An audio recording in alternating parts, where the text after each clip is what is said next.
Welcome to our exercise.com channel, and if you've been here before, welcome back. If you're about to kick off your own personal training business, you probably have a super important question running through your mind. How much should I charge for personal training? Maybe you look about as confused as this woman here in this picture, which, that's understandable because the topic of money, especially determining your own rates, can cause confusion and anxiety. But we're here to help you determine the best route for you and your business. And what better way to learn than from pros in your field? Fortunately, at exercise.com, we have had about 8 years of experience working with professional trainers. We trust their advice and know you can trust it too. We love to learn about personal training business stories and share wisdom from all the experts out there. So if you're a personal trainer with your own business and you've been established for a while, please comment with anything you've learned from your experience about what to charge clients. Anything you'd like to add to the advice I'll provide in this video shortly. What you share could help someone else, so when you're done watching, feel free to comment below. We'd love to hear from you. Now, let's dive in. Are you afraid of what to charge because you're afraid you'll charge too much or too little? Don't despair. We have advice from Leslie Logan, who is a fitness business coach, Pilates teacher, author, and more. You can also, search for her, check out her stuff, watch her Pilates workout tutorials and her business coaching tutorials if you want more advice after this video as well. So anyway, she has some questions for you. The first one is, what are the going rates in your area? So do a Google search. It always helps to get a framework of what other people are charging. People who have been around for a while and know how to play the game, so to speak. So look up the going rates of trainers or fitness instructors near you. Take a look at the range of highs and lows and see where you fit in. Of course, you want to keep in mind your major expenses. So do you have rent to pay? If so, Leslie advises that at a minimum, your rate should be 3 times the rent. So do a little bit of math and use that short formula, and that can help you determine your rate that way so you can pay your expenses. Of course, you want to feel comfortable about what you're charging. So Leslie says if you cannot confidently tell your potential clients what you want to charge them, then either you're not sure you're good enough and not sure of your skills, or you have set your rates too high. You don't feel good about them. So Leslie says you, of course, shouldn't, undercut the entire industry in your area, but you also need to remember that you are providing a health and fitness service to people, which provides value to their life, so don't undermine yourself and what you have to offer. Of course, you need to assess your schedule. So how many hours a week can you actually train?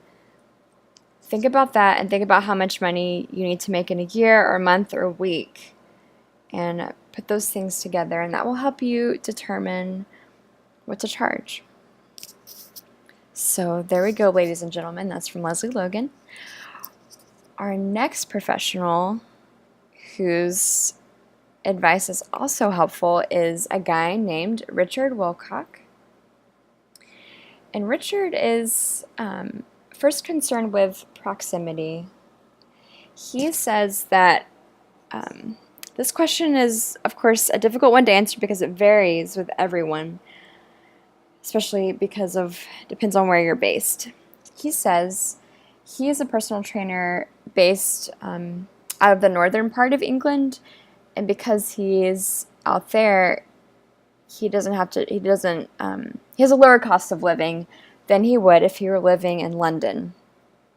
So keeping that in mind, kind of like Leslie suggests, do some research about the other trainers in your area and base your price off of what you see others are charging. He says either match the average price or charge more, but so along the same vein as Leslie, don't devalue you and your service. You don't want to charge too little and then end up with way too many clients and then get burned out because you're overworking. So got to find the balance, happy medium there. He says as well, if you work at a gym with other trainers who have their own business, the golden rule is to never charge less than they do, because that can cause resentment. It can cause an interpersonal issue if everyone wants to go to the trainer who's the cheapest one. So think about that. Plus, he says, even if you think charging a cheap rate is great because it get you clients, you might not end up with clients who will stick around. So they may just stay with you for a short run, and then you're stuck with having to find new clients. So Richard says that pricing yourself higher can be better because clients who are willing to pay for your higher price, that means that they see you as more valuable. Also, the ones who are willing to pay a higher price have a more disposable income. They, of course, as I said, value your service greatly and will stick around for the long run. So you want that client retention.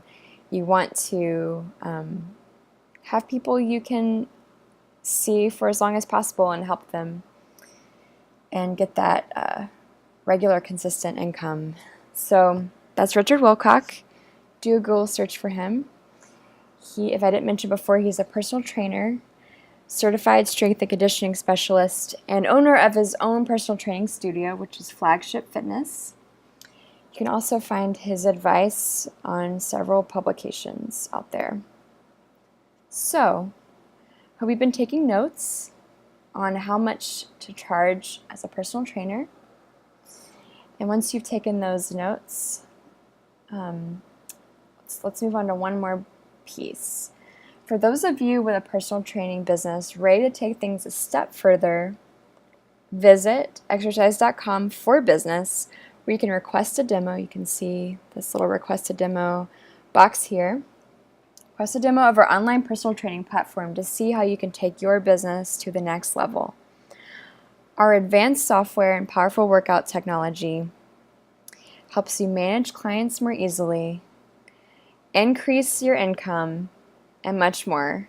Plus, we have a pretty awesome exercise.com team here to help you every step of the way. So, to review, request a demo. Also, like this YouTube video, please, if you like it. Physically click to like it.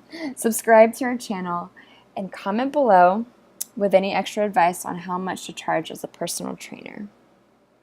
Thanks for stopping by. Hope this has been helpful for you.